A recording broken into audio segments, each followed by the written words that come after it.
لو حد كان قال لي زمان إن هيجي عليا عيد وأقضيه في كرفان ما كنتش هصدقه أبدا.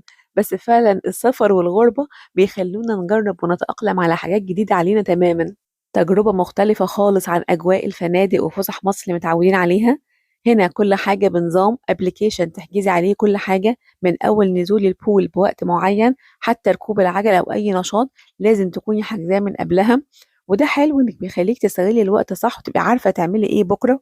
الكرفان ضيق شوية بس هما ناصحين هنا جدا، بيعرفوا يستغلوا كل سنتي ويحطوا فيه حاجة مفيدة.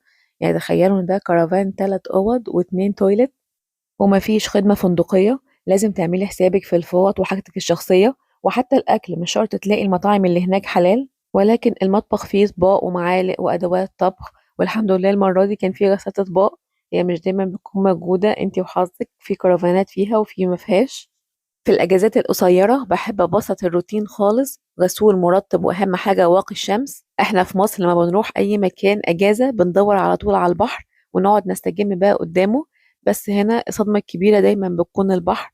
البحر من غير كراسي، من غير كافيه، من غير بحر أصلا. يعني احنا وصلنا ما لقيناش البحر. كان في جزر، غالبا بيكون في جزر، الجو برد تلج جدا. وكل ما اسافر اي مكان بتاكد ان عندنا في مصر احلى بحر وشط وجو على مستوى العالم، والله ما فيش زيه فعلا.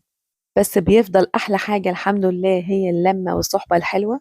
دي الذكريات اللي ولادنا لما يكبروا هيفتكروها، فلازم نهتم بيها بالذات لو عايشه في بلد غير مسلم مش بيكون فيه اجواء العيد ورمضان والمظاهر الجميله اللي احنا اتعودنا عليها دي.